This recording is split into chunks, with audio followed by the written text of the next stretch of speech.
In this lesson, I'll show you how to add views to a drawing using Sketchup Pro. Using layers, you can accurately align elements of a drawing, transfer their locations to form a grid, and create additional views.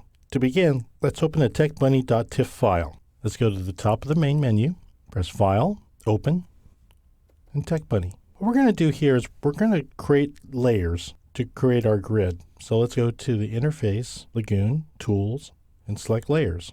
What we're going to do here is we're going to open a new layer, and we're going to rename that. Let's go ahead and click that out to clear the image, Layer 2, and create grid. Let's go ahead and save that. Let's go ahead and create one more layer. Go ahead and clear that. We'll call that Layer 3, and we'll call that Profile. And I'll come back to that a little later and explain to you why I did that. Now, let's go ahead and lock down the original layer, and this will prevent us from accidentally sketching over it and changing our original drawing. Let's direct our attention to Layer 2. This is where we're going to create the grid to transfer all of these details on this TechBunny over to the side view. Because what we want to do is we want to get an idea of what this bunny looks like in 3 dimensions. And a good way to do that is to not only look at the front view, but to also look at the side view. So we're going to be creating the side view of the bunny.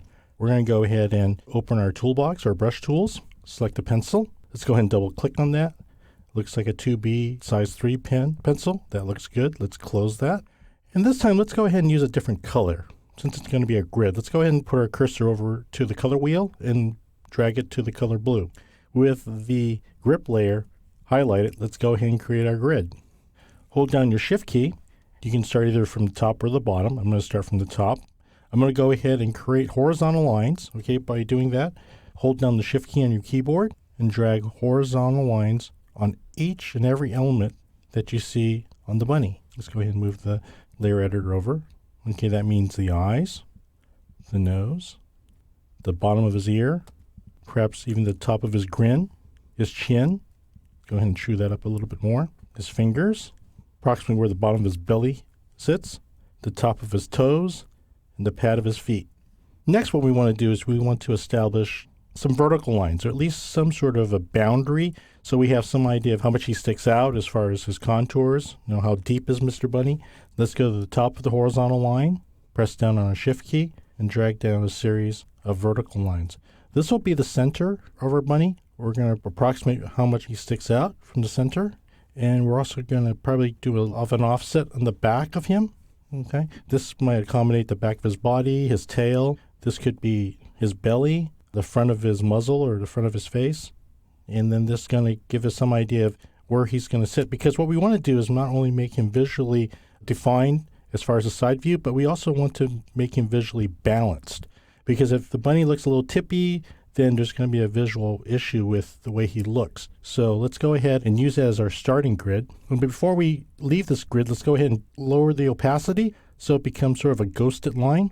We'll go ahead and lock that down. And let's go ahead and go to our third layer. And for this, I'm going to go back to my pencil layer. I'm going to switch back to a black line. And what I'm going to do is I'm just going to lightly sketch in at full capacity of black. Okay, let's go ahead and check our opacity control. The approximate location of what these elements will look like. So this looks like the back of his other ear. We'll just mark it with a little crown. Here's the other ear. We'll mark that with a little crown. This is the top of his head. We'll put a little arc here. Maybe the front of his muzzle or his nose. We'll put that here. And you see what's happening with that grid? What it does is it helps me locate a lot of these elements so that when I start to sketch, okay, and you can go a little bit at a time, you see how they gracefully transition? See, I've got a little bit of room to show the back of his head. And then I'm going to go ahead and create this ear. Now you see where this guideline is? Starts from here and ends here. This is the bottom of his ear. And it looks like because of the way his ear sits behind his head, it's kind of flat back. So I'm going to go ahead and grab my eraser tool and take some of that out. Maybe add a little more body to his ear back here. And then it just kind of tucks back in here. And so it's going to flop right in that area. And then his other ear kind of sits high and it kind of moves forward of his face. And then his eyes are going to be approximately here, his nose, and even the top of his grin. Then next thing we're going to do is locate his arms.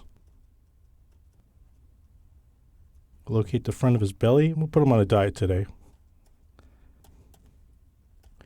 You see, when you're drawing the side view, it gives you a chance to kind of see what's happening, and you're always going back and forth and saying, does that look like it would be the side view of my object? We'll give him some kneecaps.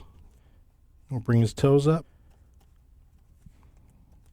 We'll erase the back of his feet. Oh, and we need to give him a little cottontail, which aligns up very nicely with the back of his ears. And now I'm going to go back and double check and make sure everything looks like it's aligned and matches the front. That looks pretty good. Now what you can do for this drawing is you can actually hide those layers. You can hide the grid so that you have a nice line drawing here to kind of match up to see a side-by-side comparison. And another thing that we can do also on our third layer is we can go ahead and select our pencil tool, press down on our shift key, and actually create a ground line. And what that does, it instantly communicates to the viewer that these two views are related. In closing, using layers with a series of guidelines in a profile sketch, Sketchbook Pro makes it easy to create additional views of an object.